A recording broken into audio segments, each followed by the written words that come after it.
नमस्कार, मैं हूं सुमित चौधरी और आप देख रहे हैं गुड न्यूज टुडे। रूस यूक्रेन के युद्ध को करीब 1 साल पूरा होने वाला है।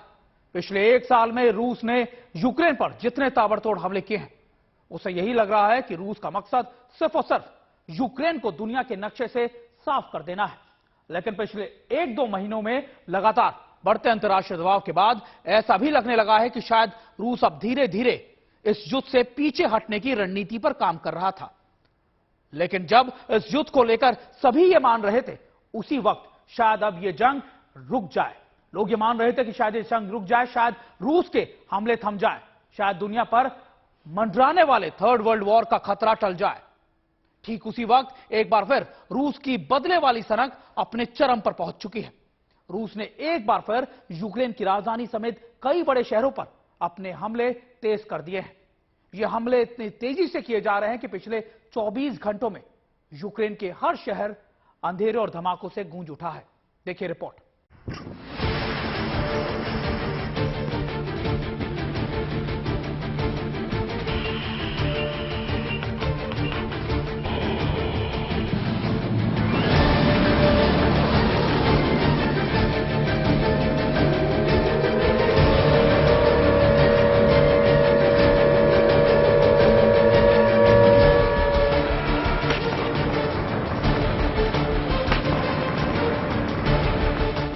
वार जोन में हलचल,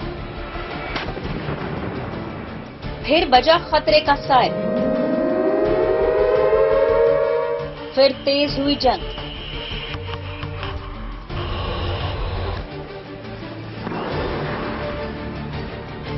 हमलों से दहला यूक्रेन पर पुतिन की सेना का डबल अटैक। यूक्रेन के खिलाफ पुतिन का डार्क प्लान। जनवरी की ठंड में यूक्रेन के कई शहर एक बार फिर जलने लगे। सर्दी की ठिठुरन में बारूद की तपिश महसूस होने लगी। चारों तरफ धमाकों की आवाज से यूक्रेन के शहर एक बार फिर गूंजने लगे। एक बार फिर जंग का सायरन यूक्रेन में रहने वाले लोगों में खौफ पैदा करने लगा है।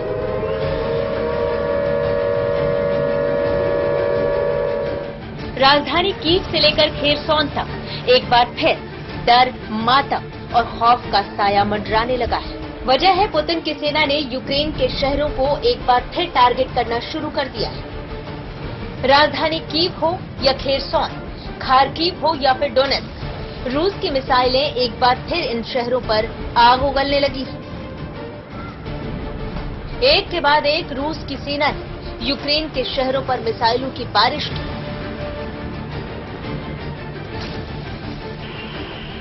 कीव में पहले रात के अंधेरे में मिसाइलों से हमला किया था, जिसके बाद अगली सुबह का सूरज भी बारूद और धमाकों के साथ ही उदय हुआ। बताया जा रहा है कि रूस के इन ताजा हमलों में लगभग 10 से ज्यादा लोग मारे गए, जबकि कई लोग बुरी तरह जख्मी हो गए। Russia launched yet more missiles and Iranian-made Shahed drones across Ukraine last night, followed by another strike of missiles this morning. On behalf of the United States, I want to extend my sympathy to all those who were hurt and condolences to the families of those killed across Ukraine. दावा किया जा रहा है कि रूस के इन हमलों के बाद राजधानी कीव और खेरसौन के कई इलाके अंधेरे में डूब गए। इन शहरों में बिजली का संकट पैदा हो गया, क्योंकि रूस ने रिहायशी इलाकों को तो निशाना बनाया ही, इसके साथ ही रूस की मिसाइलों ने इन शहरों के पावर ग्रिड को भी तबाह करने की कोशिश की, जिस वजह से कई इलाके अंधेरे में डूब गए। हालांकि ये कोई पहला मौका नहीं है जब रूस ने पावर ग्रिड को निशाना बनाया। पिछले साल अक्टूबर महीने से ही रूस लगातार इस तरह के अटैक कर रहा है। एक तरफ रूस लगातार यूक्रेन के शहरों को निशाना बना रहा है, ताबड़तोड़ मिसाइल दाग रहा है, तो दूसरी तरफ यूक्रेन रूस के एक हमले का मुंहतोड़ जवाब दे रहा है। दावा किया जा रहा है कि रूस ने ताजा हमले में लगभग 30 से ज्यादा मिसाइल कीव पर दागी, लेकिन कीव के अधिकारियों का दावा है कि उनके वायु रक्षा बल ने राजधानी में दागी गई 15 से ज्यादा रूसी मिसाइलों को नष्ट कर दिया। Дякуючи нашим підрозділам, які проявляють потрібну Україні стійкість, виснажують окупанта, знищують його. Чим більше Росія втратить в цій битві за Донбас, тим меншим буде її загальний потенціал. ऐसे में सवाल ये खड़ा होता है कि आखिर रूस के इन ताजा हमलों की वजह क्या है? क्यों रूस ने अचानक यूक्रेन के अलग अलग शहरों पर बारूद बरसाना शुरू कर दिया? कीव पर रूस के इन ताजा हमलों की वजह है नाटो देशों की तरफ से यूक्रेन को मिलने वाली मदद। दरअसल अमेरिका ने 26 जनवरी को M1 अब्राम टैंक यूक्रेन को देने का फैसला किया है। साथ ही जर्मनी और कनाडा ने भी यूक्रेन को लेपर्ड 2 टैंक देने का ऐलान कर दिया है। I am announcing that Canada will supply Ukraine with 4 Leopard 2 main battle tanks in the coming weeks. This donation, combined with the contributions of allies and partners, will significantly help the armed forces of Ukraine as they fight heroically to defend their nation's freedom and sovereignty. These 4 tanks are combat ready and will be deployed over the coming weeks. जब से दोनों देशों के बीच छिड़ी इस जंग में रूस सोवियत काल में बने टैंक्स का इस्तेमाल कर रहा है, इसके काउंटर के लिए यूक्रेन भी इन्हीं टैंकों का इस्तेमाल कर रहा है। लेकिन M1 अब्राम और लेपर्ड 2 टैंक मिलने के बाद जाहिर है कि यूक्रेन की डिफेंस लाइन कहीं ज्यादा मजबूत हो जाएगी। वेट भी इतना कम रहता है और साथ ही मोबिलिटी रहती है। तो टैंक की 3 चीजें हैं, एक है आर्मर प्रोटेक्शन, दूसरा है मोबिलिटी। तो ये मैंने आपको समझा दिया। टैंक जितना भारी होता रहेगा मोबिलिटी इफेक्ट होगी। और ये जो लड़ाई होती है ये मैन्यूवर लड़ाई होती है। मैन्यूवर लड़ाई में सबसे अहमियत चीज होती है स्पीड, मोबिलिटी। और तीसरी चीज है जो मैंने आपको बताया टैंक्स के लिए जरूरी है, वो है फायर पावर। और अमूमन तौर पे फायर पावर की भी ये होना चाहिए कि एक होता है स्टैटिक फायर पावर, मतलब टैंक एक जगह पे खड़ा हुआ है और वो आराम से फायर कर सकता है दुश्मन के टैंक पे। यूक्रेन लंबे समय से चाहता था कि उसे अत्याधुनिक टैंक मिले ताकि वो पुतिन की सेना को मुंहतोड़ जवाब दे सके। ज़ेलेंस्की लगातार इस तरह की अपील भी करते रहे हैं, लेकिन अब made in Germany leopard 2 tank के साथ ही अमेरिका का अब्राम M1 टैंक यूक्रेन के बेड़े में शामिल हो जाएगा। यानी यूक्रेन का रक्षा कवच अब मजबूत हो जाएगा। Bureau report, good news today. आग में घी डालना, हम अक्सर इन शब्दों का इस्तेमाल तब करते हैं जब कोई जानबूझकर लड़ाने का काम करता है। पिछले 24 घंटों में यूक्रेन पर हुए ताजा हमले इस बात को 100% साबित कर रहे हैं कि रूस और यूक्रेन की जंग जब जब थमती नजर आती है, तब तक सहायता के नाम पर दिए जा रहे हथियार इस जंग में घी का काम कर डाल देते हैं। दरअसल अमेरिका और जर्मनी ने यूक्रेन को बड़ी हथियारों की खेप भेजने का ऐलान कर दिया है। ये वो हथियार है जो अब भी इस जंग की तस्वीर बदलने का दम रखते हैं। एक तरफ है जर्मनी के लेपर्ड 2 टैंक, तो दूसरी तरफ है अमेरिका का सबसे विध्वंसक M1 अब्राहम टैंक। ये दोनों वो टैंक है जो यूक्रेन को उसकी खोई जमीन वापस लौटा सकते हैं। और यही वजह है कि रूस के नए और ताजा हमलों की सबसे बड़ी वजह बन गए हैं।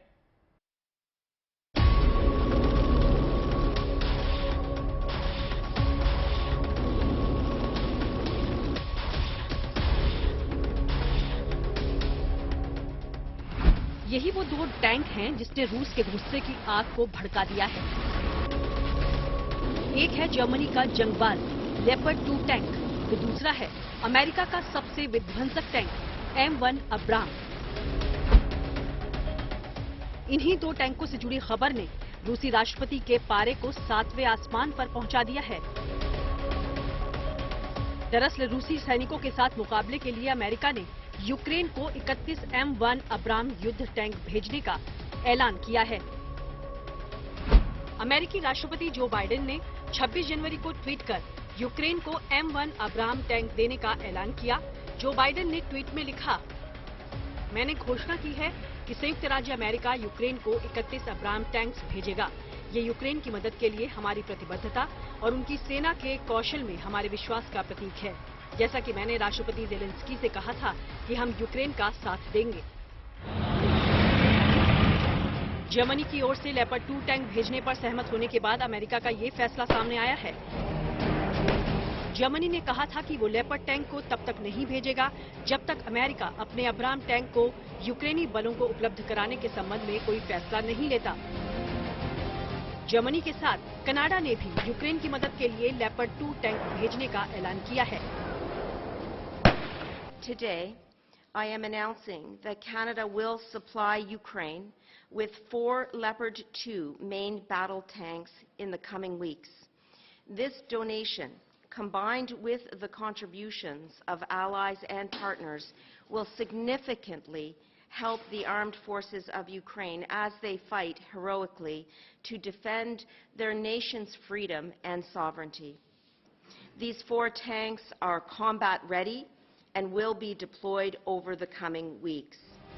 अमेरिका, जर्मनी और कनाडा का एक ही वक्त पर यूक्रेन को टैंक देने का फैसला आखिर क्या संकेत दे रहा है? देखिए, इसके कई संकेत हैं एक ही समय पे। पहली बात तो ये मानना पड़ेगा, ये लड़ाई पिछले 1 साल से तकरीबन चल रही है, 1 साल अभी होने वाला है। लेकिन वेस्ट का जो कोएलिशन है, तकरीबन इसमें 50 लोग हैं, 50 कंट्रीज हैं जो हर तरह से मदद कर रहे हैं। नेटो के खुद के अबाउट 29-30 कंट्रीज हो जाती हैं, लेकिन इसके अलावा बाकी कंट्रीज भी हैं, जैसे ऑस्ट्रेलिया है, ये कई देश हैं अपने अपने तरीके से, साउथ कोरिया है, जापान है, ये मदद कर रहे हैं। और अमूमन तौर पे इसमें से मिलिट्री एड बहुत से कंट्रीज दे रहे हैं, और जब से लड़ाई शुरू हुई है मिलिट्री एड मिलती आ रही है। यूक्रेन को जर्मनी और अमेरिकी मदद के ऐलान के बाद रूस ने बारूदी धमकी दी है। रूसी राजदूत अनातोली एंटोनोव ने कहा कि अमेरिका, ब्रिटेन और जर्मनी के कदम सिर्फ संकट को और ज्यादा बढ़ाएंगे। अगर यूक्रेन अमेरिका से मिले M1 अब्राम टैंक को तैनात करने का फैसला करता है तो दूसरे नाटो हथियारों की तरह इसे भी तबाह कर दिया जाएगा। रूस की धमकी पर अमेरिका भी कहां खामोश रहने वाला है। अमेरिका ने साफ कर दिया कि जंग के मैदान में वो यूक्रेन को अकेला नहीं छोड़ सकता। America remains bent on causing death and destruction despite its ongoing strategic failures. These tactics will not diminish Ukraine's determination to resist. The U.S. will support Ukraine for as long as it takes, and our allies and partners have made the same quite clear. अमेरिकी Abram tank को रणभूमि में उतारने की खबर ने रूस को क्यों भड़का दिया है, इसे भी समझ लीजिए। अब्राम टैंक की गिनती अमेरिका के सबसे घातक टैंकों में की जाती है। अब्राम टैंक में 120 millimetre XM256 smooth bore gun लगी हुई है। ये गन कई तरह के गोलों को फायर कर सकती है। इतना ही नहीं, इस गन की मदद से बख्तरबंद वाहनों, पैदल सेना और कम ऊंचाई पर उड़ान वाले विमानों को निशाना बनाया जा सकता है। यूक्रेन लंबे समय से चाहता था कि उसे अत्याधुनिक टैंक मिले ताकि वो रूसी सेना का मुकाबला कर पाए और अपने इलाकों को फिर से कब्जे में ले सके। यूक्रेन के राष्ट्रपति जेलेंस्की ने कहा, हमारे शहरों की ओर तैनात हर रूसी मिसाइल और ड्रोन अपने आप में ये बताते हैं कि आतंक फैलाने वाले इन हथियारों का सामना करने के लिए हमें ज्यादा हथियारों की जरूरत है। यूक्रेन के हथियारों की जरूरतों को पूरा करने के लिए अमेरिका, जर्मनी और कनाडा के बाद फ्रांस भी सामने आ गया है। फ्रांस ने यूक्रेन को फाइटर जेट्स देने पर सहमति जताई है। फ्रांस की रक्षा समिति के अध्यक्ष थॉमस गैसिलोड ने कहा है, यूक्रेन के आसमान की रक्षा के लिए राष्ट्रपति जेलेंस्की की लड़ाकू विमानों की मांग पर फ्रांस सहमत हो सकता है। पेरिस की कुछ शर्तें थीं, लेकिन यूक्रेन के लिए पश्चिमी समर्थन के एक और कदम में फ्रांस ने कीव में विमान भेजने से इनकार नहीं किया। जंग की आग में झुलस रहा रूस, यूक्रेन लगातार दुनिया के लिए खतरे का सबब बनता जा रहा है। यूक्रेन की मदद के लिए फ्रांस का ऐलान रूस को और चिढ़ा सकता है। देखिए, सबसे बड़ी खूबी यह है कि एक तो वो भारी टैंक भी है, तो उसकी ऑब्वियसली आर्मर प्रोटेक्शन अच्छी है, उसके बावजूद उसकी मोबिलिटी अच्छी है, उसका फायर पावर भी अच्छा है, और उसमें जो फ्यूल कंजम्पशन है वो बहुत हाई है, और एक्चुअली वो फ्यूल जेट कंजम्पशन हो रहा है। तो जाहिर है जो उसका इंजन है वो डिफरेंट बनावट का है।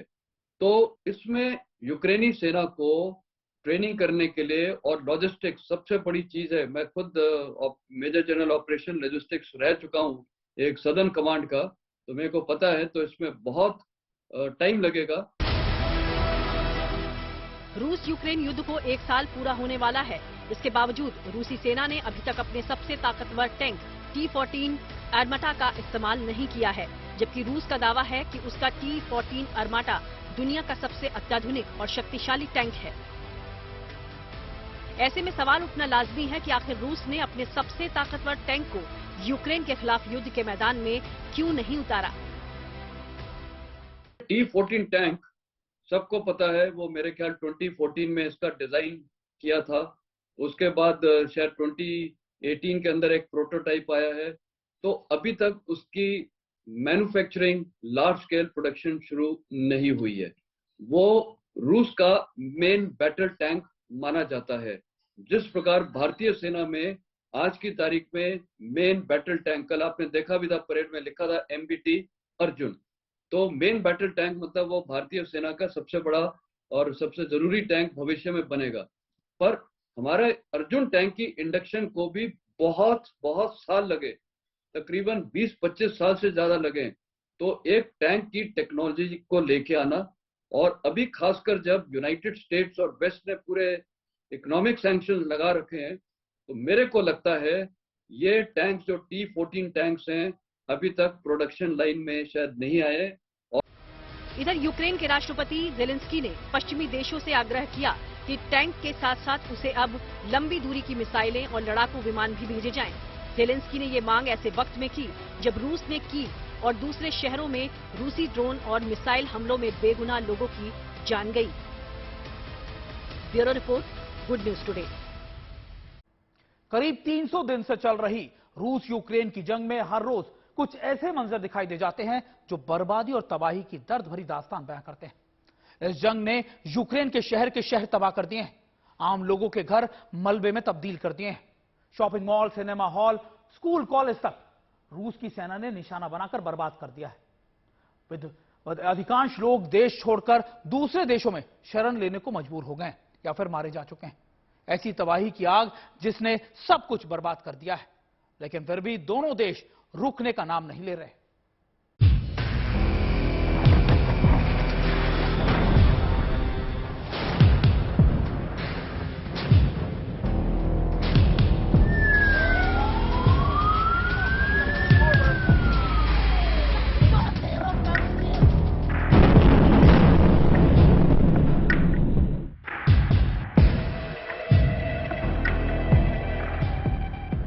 करीब एक साल से रूस और यूक्रेन जंग की आग में झुलस रहे हैं। न जाने कितने आशियाने उजड़ गए, कितने सपने खाक हो गए।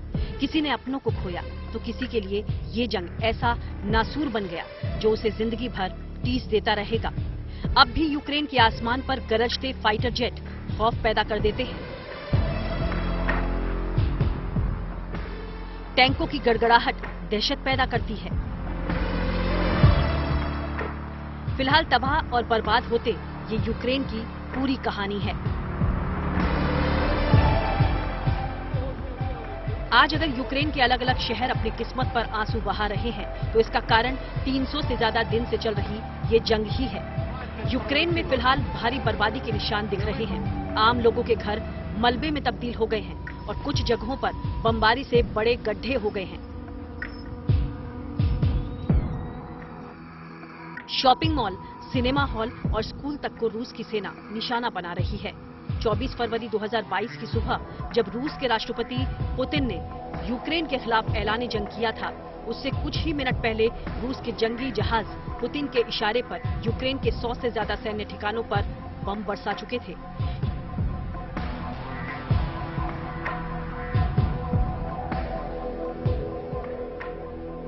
यूक्रेनी सेना की ताकत को मसल रूसी सेना की टुकड़ियां यूक्रेन के शहरों में दाखिल हो चुकी थी। राजधानी कीव पर रूस के लड़ाकू विमान बारूद की बारिश कर रहे थे। पुतिन के इस ऐलानी जंग के साथ ही संदेश साफ था कि यूक्रेन की सेना हथियार डाले और घर जाए। जंग के इस ऐलान के बाद एक पल को दुनिया को लगा कि युद्ध बस कुछ घंटों की बात है, क्योंकि एक तरफ दुनिया की सुपर पावर में शुमार रूस है तो दूसरी तरफ यूक्रेन।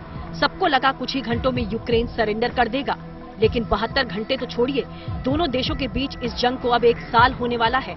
जंग के मैदान में पुतिन को जीत अब तक नसीब नहीं हुई है। जिस यूक्रेन को जंग के मैदान में कमजोर खिलाड़ी माना जा रहा था, वो तकरीबन 300 से ज्यादा दिन से पुतिन की विशाल सेना के आगे डटा हुआ है। पिछले साल 24 फरवरी को रूस ने यूक्रेन पर धावा बोला था, लेकिन रूस का ये युद्ध 1 साल पहले की तुलना में बिल्कुल अलग है। रूस ने 24 फरवरी 2022 को कीव पर हमला किया था। लेकिन जल्द ही रूस को ये ख्वाब टूटता नजर आया और ये साफ हो गया कि यूक्रेन आसानी से हथियार नहीं डालेगा। एक साल में बहुत कुछ बदला है। पहली बात तो ये लड़ाई ने पूरे विश्व को इफेक्ट किया है, सबसे बड़ा बदलाव तो ये है। दूसरी बात, ये लड़ाई एक सुपर पावर देश के बीच में हो रही है और एक छोटी कंट्री और जिसके पास कम सेना थी। और हैरानी की बात यह है कि यूक्रेन जिसमें इतनी ताकत नहीं थी, जिसके पास एयरफोर्स तकरीबन ना के बराबर है, वो अभी तक ये लड़ाई को झेल रहा है और काफी उसने काउंटर ऑफेंसिव लॉन्च किए और काफी ग्राउंड पे सक्सेस हुई है और रूस को कई चोट पहुंचाई है। इनकी मॉस्कोवा शिप डैमेज किया, क्रिमिया ब्रिज डैमेज किया है, उनके कई क्रॉस भी टारगेट्स अटैक किए हैं। तो साफ जाहिर होता है कि कोई भी देश जिसका मोरल हाई है और जिसकी सेना लड़ना चाहती है और जिसकी लीडरशिप देश की अच्छी है, तो जाहिर है ये लड़ाई, ये कई मिलिट्री लेसन आते हैं। रूस और यूक्रेन दोनों के पास इस वक्त इतनी ताकत है कि वो युद्ध को लंबा खींच सकते हैं। लगातार मिल रही नाटो देशों की मदद और आधुनिक हथियारों के दम पर यूक्रेन की सेना मैदान जंग में डटी हुई है, तो दूसरी तरफ पुतिन के हथियारों के खजाने से लगातार बम, बारूद और मिसाइल निकल रहे हैं जो यूक्रेन के शहरों को तबाह और बर्बाद करते जा रहे हैं। लेकिन इस जंग में अभी तक रूस को कोई खास कामयाबी हासिल नहीं हुई है। दोनों मुल्कों के बीच इस जंग का असर वैसे तो पूरी दुनिया झेल रही है, लेकिन अगर सबसे ज्यादा प्रभावित कोई है तो वो है यूक्रेन के नागरिक। युद्ध में न सिर्फ उन्होंने अपनी जान को कुर्बान किया, बल्कि सालों की मेहनत के बाद बनाए आशियाने भी जंग में उजड़ गए। काश कुछ ऐसा हो जाए कि इन दोनों देशों के दिल मिल जाएं और युद्ध टल जाए, लेकिन सच्चाई एकदम अलग है। सवाल है कि आखिर कब यूक्रेन और रूस के बीच छिड़ी जंग खत्म होगी, कब दोनों देशों के दरमियान हालात सामान्य होंगे। यूक्रेन के अलग अलग शहरों में मौजूद लोग जंग की तबाही और उसकी तकलीफ कब तक झेलते रहेंगे। Bureau report, good news today. रूस यूक्रेन की जंग को करीब करीब एक साल होने जा रहा है, लेकिन इस एक साल में कभी ऐसा नहीं लगा कि ये जंग रुक जाएगी या फिर अगले 24 घंटे के बाद इसका और विध्वंसक रूप देखने को नहीं मिलेगा। बस उम्मीद यही है कि ये जंग दो देशों के अलावा बाकी दूसरे देशों में भी ना फैल जाए। आज इस खास पेशकश में इतना ही। कल फिर आपसे मुलाकात होगी गुड न्यूज टुडे पर।